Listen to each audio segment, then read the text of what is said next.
When my dad was dying, I was reading to him from Leaves of Grass by Walt Whitman. And my father was a communication major. And so I ended up going into communication and I studied the performance of literature. And as I was reading these poems to him, one of the last things that he said to me before he died was, "Read with meaning." It's actually a rather nice memory for me that my father was critiquing how I was performing even as he was laying dying. I think about that from time to time, and sometimes when I'm reading something I've written out loud, I can see why he said it. Because when I'm reading something, I'm performing, and that doesn't feel as genuine as actually reading with meaning. So I'm recording this without a script, without having anything written down, because I want it to have meaning. And the meaning that I want it to have is to communicate the importance of having meaning in our life. I think so many of us are running around on the rat race of trying to make a living that we have forgotten how to live. I know for me, the idea of starting a career as an inspirational speaker is absolutely terrifying. And ironically, it's not the speaking part that scares me. I actually love getting up in front of an audience. I'm probably the 0.5% of the population that enjoys that. What scares me is, how am I going to make a living? How am I going to pay the mortgage? And where am I going to find job security? And that's actually a funny idea to begin with, that any of us have job security. It's a funny idea to think that we have any security. We go about our day-to-day lives and we assume that everything that is in it is going to continue, and it's not. Now, some people might get quote unquote lucky and have no major changes that happen to them. But are those people living? Are they really, really enjoying their day-to-day life? Are you? I know I wasn't. I thought I was, and maybe there were moments that I was, but for the most part, I was existing. So I was talking to a friend the other day who is an art therapist, and she was telling me the stories about a couple of the clients that she works with and how they got their brain injury. Two of the stories that she told were perfect examples of how our life can change in an instant. And I think about it sometimes when I get so caught up in worrying about little stuff, and I forget that everything is transitory. I think when our lives change in a big way, it's noticeable. The little ways, maybe not so much so. There was a quote, and I think it was Tony Robbins, who said the quality of our life is the degree of comfort we have with uncertainty. I kind of like that quote because I'm living with a lot of uncertainty, but I'm not living with the quality of life of being comfortable with that uncertainty. So I recognize the truth in the statement, because if I could be comfortable with this uncertainty, then the quality of my life would be pretty darn good right now. I don't have a full-time job. I don't have a boss who's harassing me. I don't have a corporation that's making me fill out reports. I don't have coworkers who might be talking behind my back. But I also don't have a paycheck, the almighty paycheck. We sacrifice so much of our lives for the almighty paycheck because we have to live, right? I was sharing how our thoughts become our reality and talking about this balancing the fear of how I'm going to pay my mortgage with the desire to create this life of my dreams. And someone said to me, but that fear is real. It's not just a make-believe, in other words. It's not something that is just in my head. The fear of how I'm going to pay the mortgage is a real fear, because if I can't pay the mortgage, then what? So we play it out. Then what? So eventually maybe the bank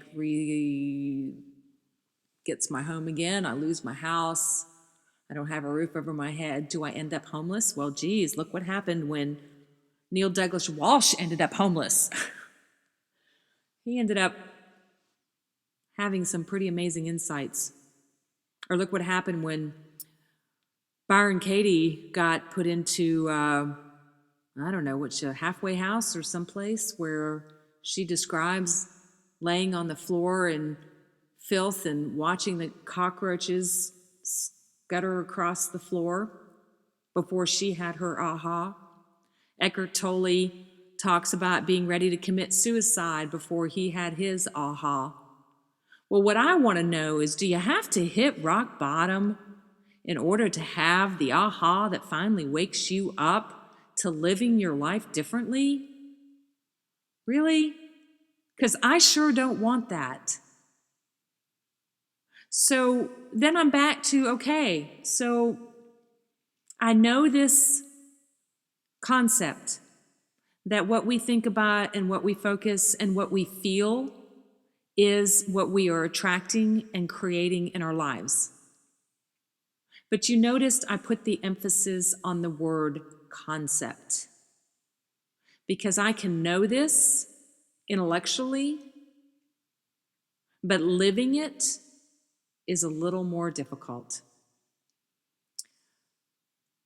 So my journey from the beginning has been this idea that I want to share with other people my process of moving through the barriers that have been in place that have kept me from turning that knowledge into my experience.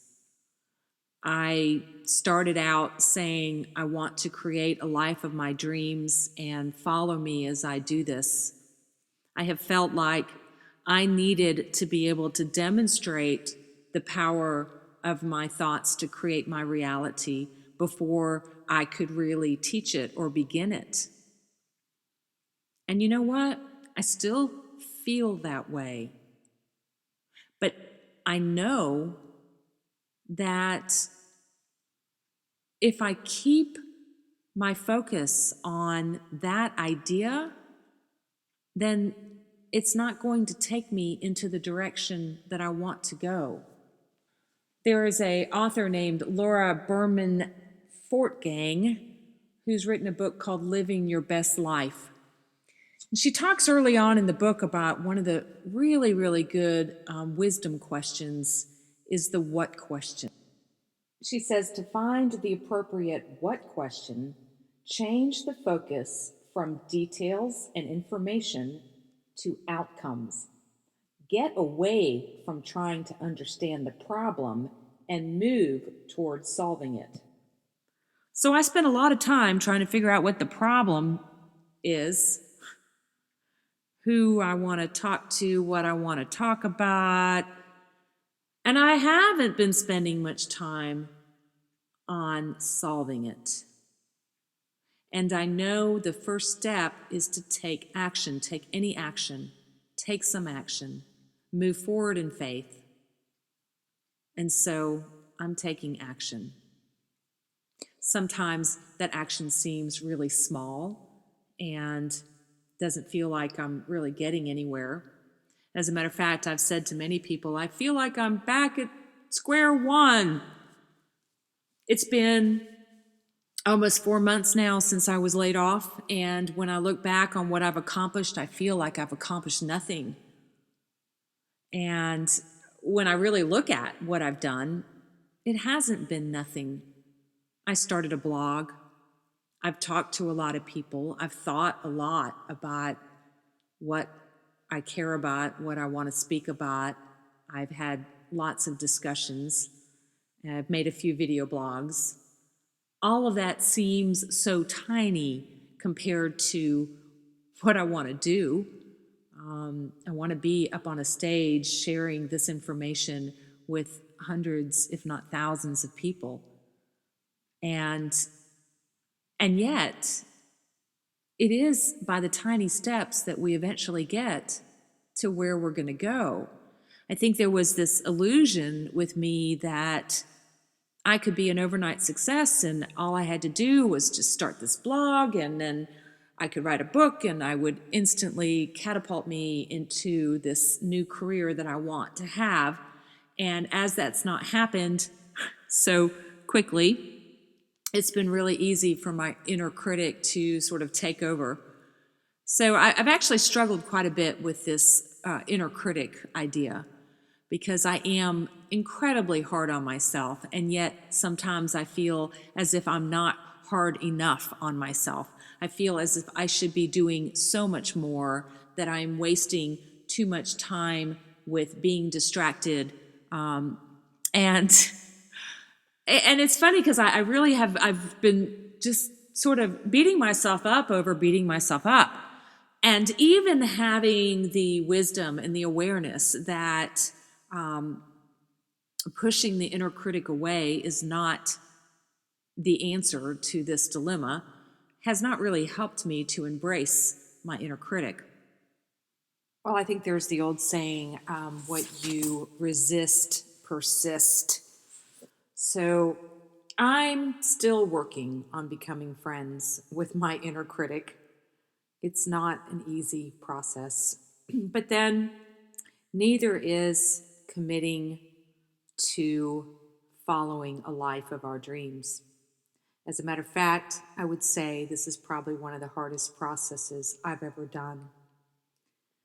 I've read many different people who have succeeded, and including, I don't know whether it was Think and Grow Rich or Neville Goddard in one of his books, that basically says you have to go for it and don't look back.